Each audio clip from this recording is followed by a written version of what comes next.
तर ऐका, म्हणजे नवरात्र चालू आहे आता ही, आणि तुमचा खरोखर योगा आहे नवरात्रामध्ये हा आपल्या बेटीचा योगा झाला. नवरात्र का साजरे करतो? खरोखर पोळ्यापासून दिवाळीची सुरुवात आहे. एखाद्या वेळेस मात्र जर समजा एखाद्या कार्याची तयारी करायची म्हणलं किती दिवस अगोदर लागते, लय दिवस अगोदर लागते. पण आपण जी दिवाळीची तयारी करतो ना, फक्त गोडधोड प्रसाद बनवून दिवाळीची तयारी करतो फक्त आपण. पण गोड प्रसाद म्हणजे दिवाळी नाही बरं. खाऊन पिऊन दिवाळी केली का त्याचं दिवाळच झालं समजायचं, पुढं नाही तर दिवाळा. म्हणून दिवाळी साजरी करायची कशी, याच्यामध्ये नेमकं आपल्या शरीराची तयारी करायची, आपल्या परिवाराची तयारी करायची, याला म्हणते दिवाळी. मग आता कशी दिवाळी, आता याच्या वेळेस एखाद्याच मात्र इथून माणसं सांगू, पण नवरात्राचं मात्र तुम्हाला कोजागिरी पौर्णिमेपर्यंत सांगतो आम्ही. हाच कार्यक्रम युट्यूबला येईल. म्हणून आता नवरात्र का धरायचे? ज्या टायमाला तुमच्या घरात आणि बाहेर एकमत एक विचार एकमेकाबद्दल प्रेम ज्वाळा राहील, त्या टायमाला तुमची दिवाळी राहील. तुमचे जन्म देणारे आई वडील जेव्हा आनंदित राहतील ना, त्या टायमाला तुमची दिवाळी राहील. जन्म देणारे आई वडील जेव्हा आनंदित राहतील ना, त्या टायमाला तुमची दिवाळी राहील. नेसती मात्र दिवाळी म्हणून दिवाळी नाही. आणि तुम्ही तशी दिवाळी साजरी करते खाऊन पिऊन, म्हणून दिवाळा नाही तर दिवाळा होतो. आणि वर्षातून एकदा दिवाळी. म्हणून एकुलते एक मुलगा आई वडिलांमधून बाजूला राहू राहिला, भाऊ भावातून बाजूला राहू राहिला, म्हणजे एकच नाही राहील त्या पद्धतीने. म्हणून त्याच्याकरता एक का आज मात्र नवरात्र जे सुरू झाले तर महिषासूर दैत्याबरोबर युद्ध चालू आहे देवी मातेचं. महिषासूर दैत्याबरोबर. आता कोणी कोणी म्हणून बाबा महिषासूर दैत्य दिसतो कुठं तुम्हाला नेमकं? पुरी मरून गेले ना, आता कुणाकडे राहिले ते? असं म्हणायचंच नाही. महिषासूर दैत्य आज आपल्यामध्ये पण आहे. ज्याला रागच येत नाही तर त्याच्यामध्ये महिषासूर दैत्य. राग कोणाला येत नाही सांगा बरं? एवढ्या एवढ्या मुलाला राग येतं ते काही फेकून आणत आहे का नाही? आणि आपल्याला राग येतो 50,000चा फोन फेकून आणला, मग फुटून गेला, मग जागा झाला, खूप फुटला काय नाही. मग याला महिषासूर दैत्य नाही म्हणत. मग काय म्हणते? आई कळाना, वडील कळाना, बहीण कळाना, भाऊ कळाना, देव कळाना, धर्म कळाना, आणि मागा मोलाच्या वस्तू कळाना. राग आला तर त्या वस्तू फोडून टाकतो, मग तो शाळेला फुटल्या काय. मग हा महिषासूर दैत्यच ना. हा गेल्याशिवाय तुमची दिवाळी होणार नाही. हा महिषासूर दैत्य आपल्यातून गेल्याशिवाय दिवाळी होणार नाही. तुम्ही मनाचा किती संकल्प करा, पण राग मात्र तुमचा जाऊ शकत नाही, जाऊ शकत नाही. कसं हो, एका दादानी आता हे पंढरीच्या वारीला जाते, किती वारीला गर्दी राहते हो. काय त्याच्या 100 वाऱ्या झाल्या, आयुष्यभर वाऱ्याच करीत राहिली, पण एकच दिवस पांडुरंग भेटला नाही, त्याचा रागही गेला नाही. मग 100 वाऱ्या झाल्या आणि त्याचे भांडणं, त्याला आई कळाना, वडील कळाना, भाऊ कळाना, बहीण कळाना, लेकरं एका बाजूला, पत्नी एका बाजूला, सगळं असे वादविवाद. म्हणून लोक त्याला नाव ठेवायचे ना, अरे वाऱ्या करून माळ घालून गंटी लावून फायदा काय तुझा? सगळं हा केवढा मोठा अपमानी. असं करता करता करता करता तो म्हणे भाऊ आता 100 वाऱ्या झाल्या, आता 101 वारी जाईल, पण देवच बनवून येईन आता. मग आपल्या सगळ्यांच्या समोर सांगितलं त्यानं, आता वारीला जाईल तर देवच बनवून येईन. बस आता इथून मात्र तो निघाला, वारीला गेला. चंद्रभागेमध्ये स्नान करताना हातामध्ये पाणी घेतलं, सांगितलं तू दोन्ही ना म्हणजे थड्या वाहून धुवून घेऊन जाते, गाण गुण सगळं, तसं मला निर्मळ करून टाक, राग रोष सोडतो तुझ्यामध्ये, असं म्हणलं. आणि पुन्हा पांडुरंगाच्या समोर गेलं. पांडुरंग संग पुन्हा म्हणलं देवा 100 वाऱ्या केल्या ना, तेव्हापासून तर आत्तापर्यंत कवळीचं बदल नाही. लोक तुला नाव ठेवते, मला नाव ठेवते. हां, आता मात्र जर समजा माझ्यात जर तू बदल नाही केला तर, पण तिथंही सांगायला अधिकार लागतो बरं, सांगायला अधिकार लागतो. आता कीर्तनकार महाराज हे ते कधी कधी काय कायचं मात्र काकडे 11 वाजता होती, 12 वाजता कायचं काकडा कुकडा, पण सप्त्यामध्ये काकडा 4 वाजताच होतो, सप्त्यामध्ये काकडा 4 वाजताच होतो. म्हणून काही गोष्टी अशा आहे. म्हणून मात्र तिथं आता जर समजा दिंडीत गेले तर पहाटे 4 वाजता 5 वाजता उठतील, घरी आले का काची काकडा नको, कुकडा नको, विधी नको, आरती नको, काहीच नको, जप नको, तप नको, पूजा नको, पाठ नको, आणि असं आहे. परंतु हे गोष्ट तुम्हाला सांगा, पत्नीच्या अगोदर पती उठल्यावर पतीकडे मागण्याचा अधिकार आहे का? पतीच्या अगोदर पत्नी उठल तर पतीकडे मागण्याचा अधिकार आहे. देवाच्या अगोदर भक्त उठल तर देवाकडे मागण्याचा अधिकार आहे. गुरुच्या अगोदर जर शिष्य उठल तर गुरुकडे मागण्याचा अधिकार आहे. आणि देवाच्या अगोदर जर भक्त उठल तर देवाकडे मागण्याचा अधिकार आहे.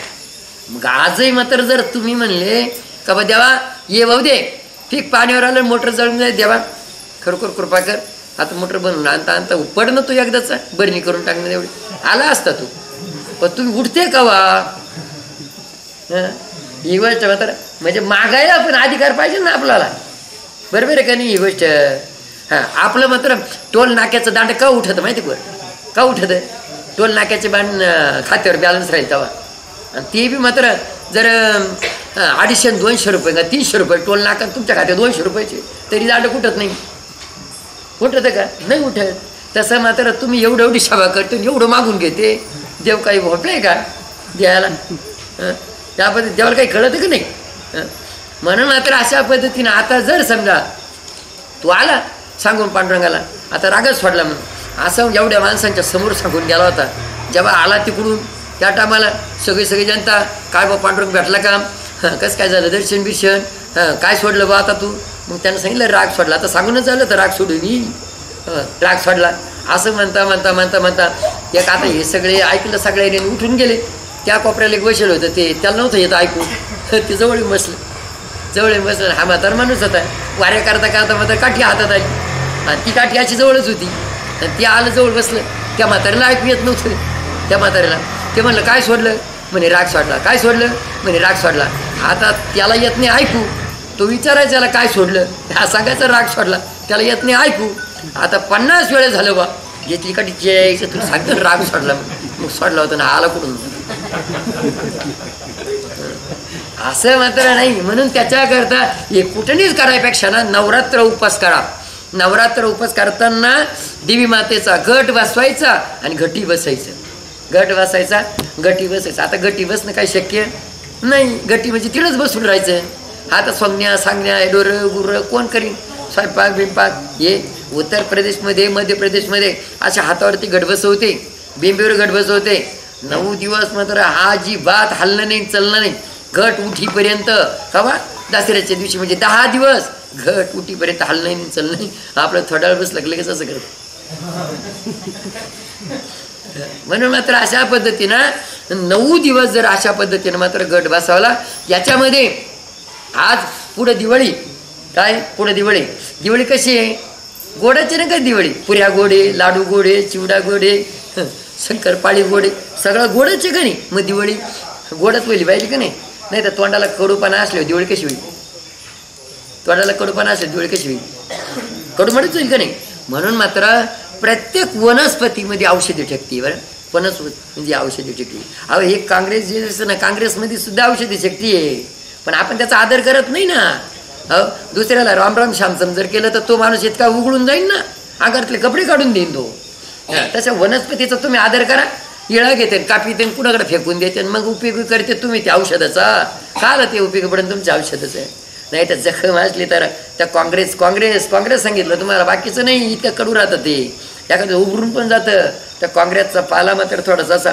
जखमीवर लावा कधी आग न होईल पण जखम भरून जाईल पण का तुम्ही कापून बांधावर फेकलं तेव्हा नाही त्याचा आदर करावा लागतो म्हणून त्याच्याच गोष्टीचा प्रत्येक वनस्पतीमध्ये असा एक औषधी शक्तीचा भाग आहे आणि त्या वनस्पती मात्र आपल्यावरती रुसून बसतात म्हणून त्याच्याकरता नवरात्रामध्ये 9 दुनी 18 17 माळी अशा बनवायच्या 17 माळी का त्या सूर्यदेव आजचा सूर्यदेव मावळायच्या अगोदर जिथं तुम्ही असाल ना तिथे मात्र त्या झाडाचं दर्शन करून पाणी बिणी टाकलं जमलं तर कोणतंही पान असो कोणतं फुलं असू द्या त्या पानाचे 2 माळी बनवून घ्या एक फुलाची बनवा एक पानाची बनवा अशा पद्धतीनं सूर्यदेव मावळल्यानंतर 1 माळ टाका सूर्यदेव उगायच्या अगोदर 1 माळ टाका या 2 माळी एका दिवसाच्या गेल्याच पाहिजे काही गट बसून दिलं तर काय म्हणते घेईन ते उठून आता आणि काही म्हणले आता जर सांगितलं ना ते म्हणजे आता 2-4 दिवस झाले आता आज चतुर्थी उद्याच म्हणतील 4 माळी घेऊन जाऊ एकटी आता मागच्या नाही आल्या ना असं काही चालत नाही भाऊ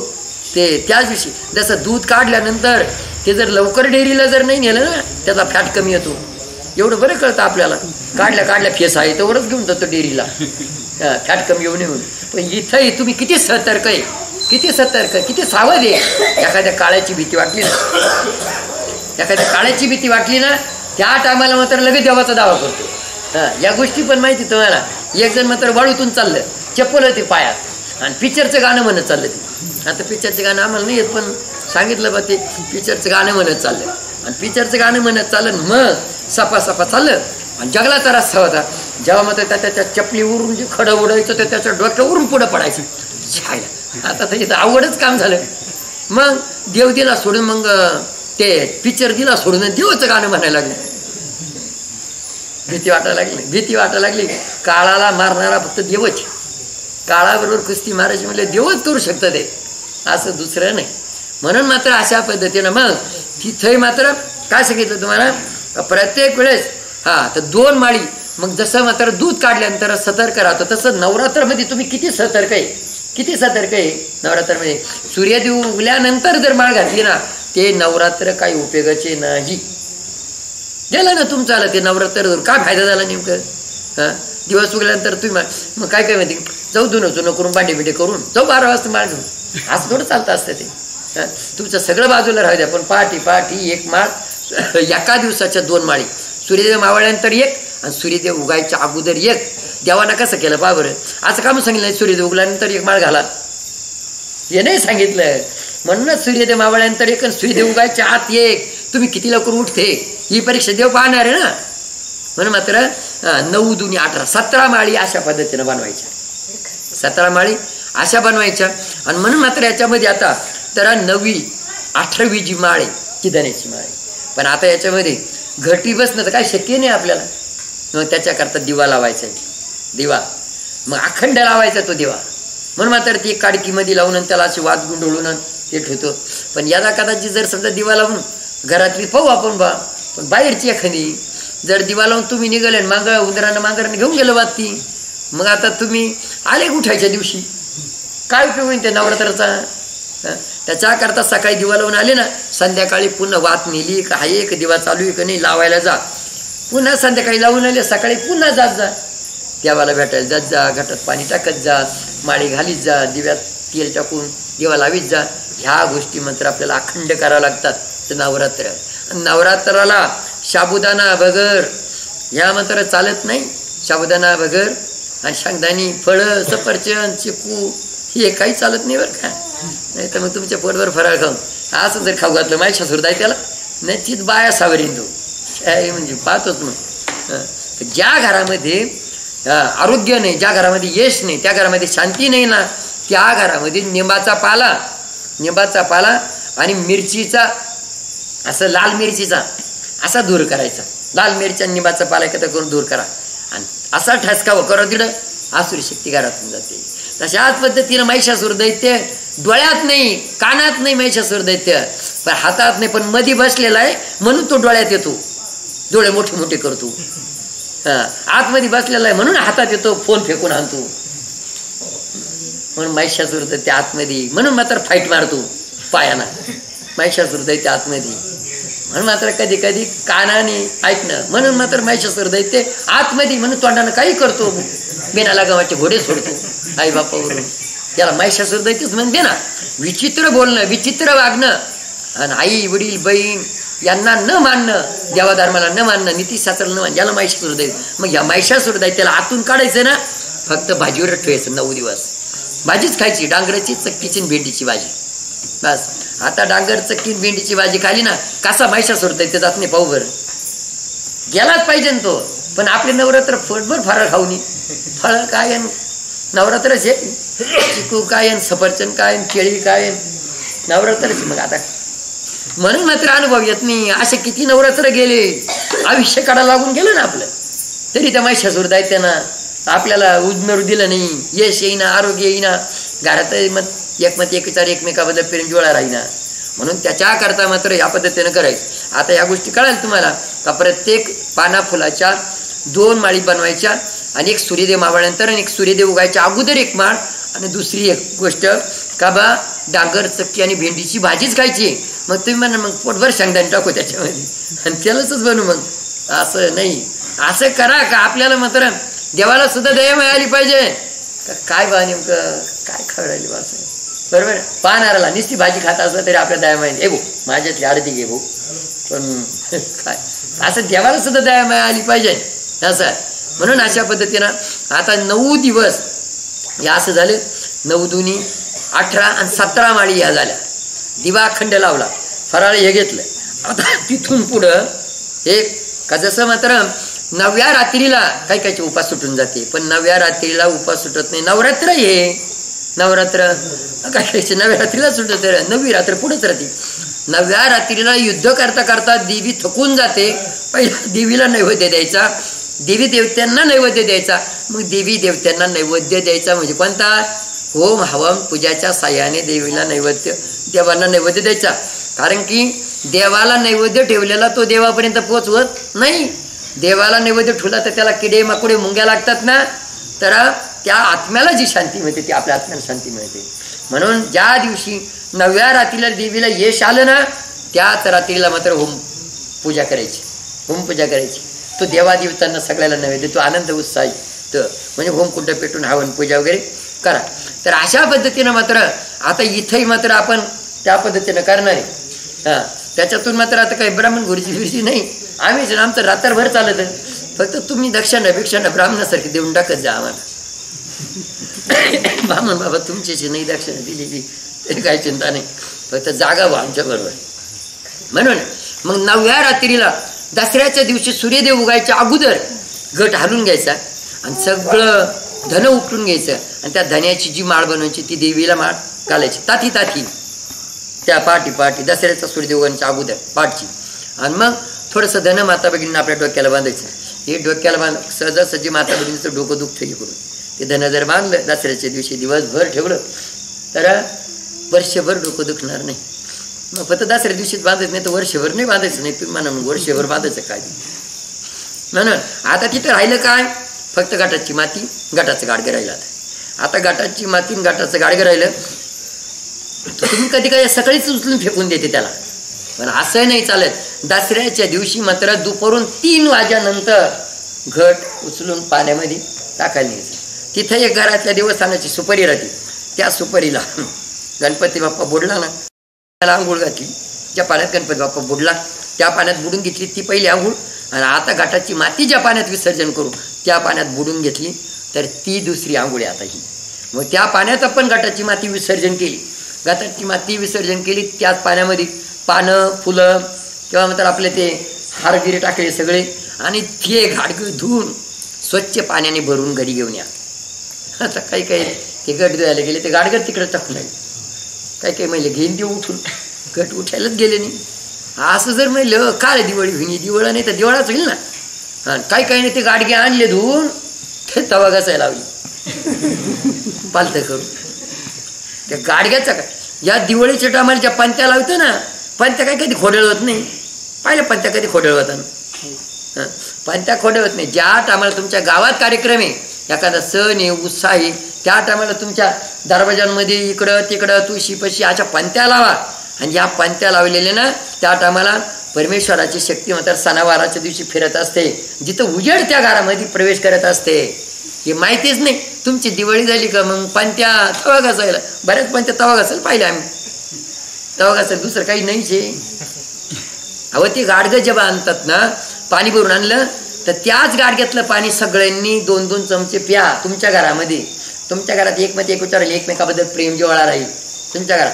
निश्चित मात्र हे आपल्याकडचे कोण सांगेल तुम्हाला आता ही गोष्ट. पण आपण कर्म करतो उलटे सुलटे दुःखाचे आणि आशा करतो सुखाची. काला दिवाळी होईन ते दिवाळा नाही तर दिवाळ. अहो एक आहे पूर्वीच्या काळात जर समजा ते गाडगं सांभाळून ठेवा, पूर्वीच्या काळात गाडग्यात पैसे ठेवत होते म्हणून पण कर्ज नव्हतं वेळ. आता बँकेत पैसे म्हणून कर्ज झाले. ती बी फोनपेवर चालली. पैशाला घराचा उमरा दिसा ना, स्वयंपाक बनवणारे लक्ष्मीला पैसा दिसा ना, आणि लक्ष्मी पूजेला पूजा करून 2 रुपयाचा ठोकळा ठेवले तिजुरी तेवढाचे फक्त वर्षभर. आणि काला पैशाला पैसा पूर्ण फोनपे आल्यापासून सगळी परेशानी झाली. अहो विचार करा, दुसऱ्याचं जर देणं द्यायचं आहे ना, तुम्ही ते 2 रुपये काढून आणा. जेवढी वेळेची बचत करते ना तेवढी परेशानी आहे. 2 रुपये काढून आणा, रात्रभर तुमच्या तिजोरीत ठेवा ते पैसे. दुसऱ्या दिवशी ज्या माणसाला 10 रुपये द्यायचे ते त्याला 9 रुपयेच द्या ना, हात जोडा, खुश होईल तो माणूस. पण अशा फोनपेनं तुमचे 10 लाख रुपये पाठवले तरी खुश होणार नाही. ह्या गोष्टी ज्या आहे ना, ह्या गोष्टी सगळ्या परेशानी. जेवढं विज्ञान निघालं ना, विज्ञान सगळे येडेच करून टाकलेली. पण आध्यात्मिक अजून जिवंत आहे बरं. म्हणून मात्र ह्या गोष्टीबद्दल मग आता ते गाडगं जर आणलं धुवून त्याच्यातलं पाणी जर पिलं तर तुमच्या घरात एक म्हणजे एक विचार होईल. आणि तेच गाडगं सांभाळून ठेवा. ते गाडगं आता ते गाडगं फक्त आपण छावाडची यालाच पाहतो गाडगं कुठे. ते गाडगं सांभाळून ठेवा. हेच गोष्ट तुमच्याकडे दूध नसलं तर महिना 15 दिवसात 8-15 दिवसात महिन्यातून एकदा 2 महिन्यातून एकदा दुसरीकडून दूध आणा. त्या गाडग्यामध्ये इरजण टाका आणि इरजण टाकल्यानंतर ते दही सगळ्या परिवाराने चमच्या 2-2 चमचे मात्र चाटीत राहा. तुम्हाला दिवाळीची वाट पाहायची गरज नाही. दिवाळी कायमची तुमच्या घरात राहील. या गोष्टी पण ते नाही ना. आता जर समजा हेच नाही एखादी माता भगिनी जर समजा डिलिव्हरीला जर जायची असली ना त्याला दुसरं काहीच करू नका. आमच्याकडून आशीर्वाद मागू नका. फक्त तिथं मात्र जर समजा सासर करून माहेर घरी जाणार का माहेर घरून मात्र दवाखान्यात जाणार तर त्या टायमाला कदाचित मात्र फक्त दही द्या हातावरती फक्त चाटू द्या. घराच्या बाहेर निघाल्यानंतर सुखरूप डिलिव्हरी होईल. हे अनुभव म्हणून अशा पद्धतीनं आता त्या गाडग्याचा नवरात्राचा विधी झाला. आताच मात्र दसरा का साजरा करतो आपण नेमकं. आपला दसरा त्या झाडाचा घसरा आणि वर्षभर आपला बी घसरा. अहो पाहिलं तर मात्र जर दसऱ्याच्या दिवशी ते लोक इळा घेऊन जाते, कोणी ते कुऱ्हाडी घेऊन जातं, कोणी काय एवढं मोठं पेटकं. काय गरज पडली एवढं मोठं पेटकं आणायचं. दसऱ्याला एवढं मोठं पेटकं लागते का. भांडणं करीते संध्याकाळी दसरा झाला का सगळे उखडे फेकून देते. तुम्ही जर असं केले हो त्या झाडाचा पानाचा आदर करा. झाडाच्या पानाचा आदर करा. आता याच्यामध्ये दसरा म्हणजे काय ह्या गोष्टी मात्र जर समजा तुम्हाला जर माहिती जर झाल्या ना निश्चित मात्र याप्रमाणे करा. तुम्ही तुमच्या जीवनात मात्र सुख शांती तुम्हाला शोधत येईल. पण आपण सगळं उलट सुलट करत बसतो आणि सुख शांतीच्या पाठीमागं सुख शांती पुढं आणि सुख शांतीच्या आपल्यामध्ये खड्डा. आपण खड्ड्यातून सुख शांती पुढं हायच नाही का खड्डा. ही आजारी पडलं गाडी बिघडून गेली, ती मोटर जळून गेली, ते असं झालं ते तसं झालं. हाय खड्डेच नाही तर मग काय आपण खड्ड्यातून ती दिवाळी तो दसरा आणि ती सगळं पुढंच ना. म्हणून तर आपण म्हणतोय बा आता नेमकं का बा गाडीची पूजा करायची नाही. मग कशाची पूजा करायची नेमकं. तर मग दसऱ्याच्या दिवशी नवीन व्यवसायाची सुरुवात नाही करायची किंवा नवीन कुठल्या कार्याला सुरुवात नाही करायची. पण नवीन व्यवसाय सुरू करताना मात्र ज्या वस्तू आपण वापरतो त्या वस्तूची पूजा करायची. मग हातोडी, स्क्रूड्रायव्हर, टेस्टर, पाणी, नांगर, वखर आणि आपल्याला इथून पुढं मात्र आता बाजऱ्या निघाल्या, मका बिका निघाल्या, जी मापं आपण लावतो त्या मापांची म्हणजे आचर, पावशर, पायली, आधुली या मापांची पूजा करायची. आणि दुकानदार वगैरे व्यावसायिक असेल तर त्यांनी अर्धा किलो, 1 किलो या किलोच्या मापाची वजनाची पूजा करायची. तर काठींची पूजा करायची. अशा पद्धतीने मात्र दसऱ्याच्या दिवशी इंची पूजा करायची. आणि आता दसऱ्याच्या दिवशीच रात्री काय करायचे नवरात्र 9व्या माळेला सुटून जाते हे सांगेन. पण सगळ्या घाटाचा सगळा कारभार झाल्यानंतर सोनं वाटल्यानंतर संध्याकाळीच मात्र आपल्याला नवरात्राचे उपास सोडायचे राहते. मग 9व्या माळेला आपण जे देवी मातेला कडकण्याचं नैवेद्य देतो. आता त्या कडकण्या नैवेद्यांचं पण सूत्र आहे. त्या कडकण्याचं नैवेद्य आपल्याला द्वारात नाही वावायचं त्या आणि दामनाने वावायचा. दामनाला सुद्धा एवढं महत्त्व आहे म्हणजे सुतळी दामनामध्ये वावायची. जसं पोताड्या गोण्या शिवायला वापरतो तसं. आणि त्या सुतळीत मात्र दामनाने त्या कडकण्यांमधून घालून मग त्या कडकण्याची माळ 9व्या माळेला रात्री देवी मातेसाठी नैवेद्य द्यावा लागतो. आणि ह्याच कडकण्याच्या नैवेद्यावरती दसऱ्याच्या दिवशी रात्री 3 घास मात्र खायचे. नंतर नवरात्र सोडायचे. म्हणजे सगळं सोनं बिनं वाटून देवदर्शन वगैरे सगळं होईल त्या टायमाला. त्या पद्धतीनं त्या कडकण्याचे 3 घास खाऊन ब्रह्मा विष्णू महेश ओंकेश्वराय स्वामीनारायण सो माधवाय सा असं म्हणून 3 घास खाऊन त्याच्यावरती मात्र नवरात्र उपास सोडायचे. हरि